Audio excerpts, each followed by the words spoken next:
Friends అందరికీ నమస్కారం అండి. గుడ్ న్యూస్ చెప్పినటువంటి ఎస్బీఐ అనమాట ఒక లేటెస్ట్ అప్డేట్ అయితే రావడం జరిగిందండి రేపటి నుంచి అమలు. సో ఆ వివరాలు ఏంటనేది మనం వీడియోలో తెలుసుకుందాం. సో వీడియోని చివరి చూడండి, అర్థమవుతుంది. మొదటిసారి ఛానల్ వస్తే తప్పకుండా సబ్స్క్రైబ్ చేసుకోండి. చూస్తున్నారు కానీ లైక్ చేయడం మర్చిపోతున్నారు అనమాట. సో వెంటనే లైక్ చేయండి. దేశవ్యాప్తంగా అత్యధిక ఖాతాదారులు ఉన్నటువంటిది ప్రభుత్వ రంగ సంస్థ, అతిపెద్దది కూడా స్టేట్ బ్యాంక్ ఆఫ్ ఇండియా కూడా.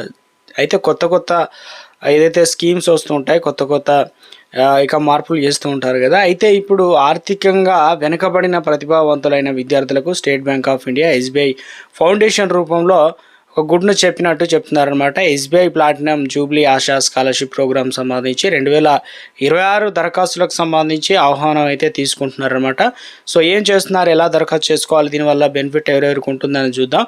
దేశంలో అతిపెద్ద కార్పొరేట్ స్కాలర్షిప్ కార్యక్రమంలో ఒకటైనటువంటి పథకం ద్వారా ఏడాదికి 100 కోట్లకు సంబంధించినటువంటి విలువైన స్కాలర్షిప్లు అనేది ఖర్చు చేయబోతున్నారు, విద్యార్థులకు ఇవ్వబోతున్నారు. దేశవ్యాప్తంగా 25,707 మంది విద్యార్థులకి ఈ పథకానికి లబ్ధి అయితే పొందుతారనమాట. ఈ విద్యాభ్యాసానికి ఆర్థిక ఇబ్బందులు అడ్డంకిగా మారకుండా ప్రతిభావంతులైన విద్యార్థులందరికీ సాయం చేయడానికే ఈ యొక్క ప్రధానమైనటువంటి లక్ష్యం అనమాట ఎస్బీఐ ఫౌండేషన్ అయితే తెలియజేసింది.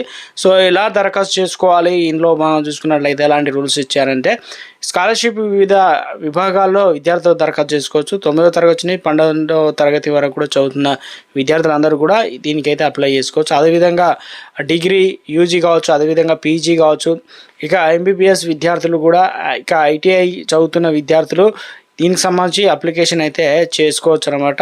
సో ఇందులో ప్రధానంగా చూసుకున్నట్లయితే, సో ముఖ్యంగా ఐఏఎం కావచ్చు, విదేశాల్లో మాస్టర్స్ చేస్తున్న విద్యార్థులు కూడా అప్లికేషన్ చేసుకోవచ్చు. అర్హతలు అనేది చాలా ఇంపార్టెంట్. ఇవి ఉంటే మనం ఎలిజిబుల్ అవుతాయి అనమాట. దరఖాస్తు చేసుకునే అభ్యర్థులు ఎలా దరఖాస్తు చేసుకోవాలంటే, సో కనీసం మనకు సంవత్సరంలో 75% మార్కులు అనేది రావాలి, లేదంటే 7.5% CGPగా సాధించాల్సి అయితే ఉంటుందన్నమాట. ఉన్నత విద్య చదువుతున్న విద్యార్థులకు NAAC అనగా గ్రేడ్ 1 అంతకంటే మెరుగైన గుర్తింపు పొందినటువంటి విద్యా సంస్థల నుంచి, NIRF కావచ్చు 2025-26 టాప్ 300 సంస్థల నుంచి, QS అదేవిధంగా 2025-26 సంబంధించి టాప్ 200 విశ్వవిద్యాలయాలు చదువుతున్న అయితే ఉండాలన్నమాట. అలాగే కుటుంబ వార్షిక ఆదాయం పాఠశాల విద్యార్థులకు 3 లక్షల లోపు అయితే ఉండాలి క్యాష్లో. అదేవిధంగా కాలేజీ విద్యార్థులకు సంబంధించి 6 లక్షల లోపు అయితే ఉండాలి. అదేవిధంగా ప్రతి ఇన్కమ్ సంబంధించి విభాగానికి పూర్తి అర్హత వివరాలు అధికార స్కాలర్షిప్ పోర్టల్ అయితే మనం ఒకసారి చెక్ చేసుకోవాల్సి అయితే ఉంటుందన్నమాట. చాలామంది తెలియదు.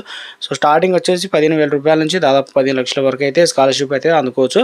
విద్యార్థి చదివేటువంటి కోర్సు విభాగాన్ని బట్టి స్కాలర్షిప్ మొత్తం కూడా మారుతుంది. అర్హత నిబంధనలు కొనసాగిస్తే కోర్సు పూర్తయ్యే వరకు కూడా ఆర్థిక సహాయం అయితే అందించేలా పథకాన్ని రూపొందించినట్లు ఎస్బీఐ ఫౌండేషన్ తెలియజేసింది అనమాట. సో అదేవిధంగా దరఖాస్తు విధానం ఎలా ఉంటుందంటే, సో ఇందులో అర్హులైన విద్యార్థులు అంటే ఈ విధంగా దరఖాస్తు అనేది చేసుకోవాల్సి అయితే ఉంటుంది. ఇందులో భాగంగా www.sbischolarship.co.in అనేటువంటి వెబ్సైట్లోకి వెళ్ళి అందులో అప్లికేషన్ పూర్తి చేసుకోవాలి.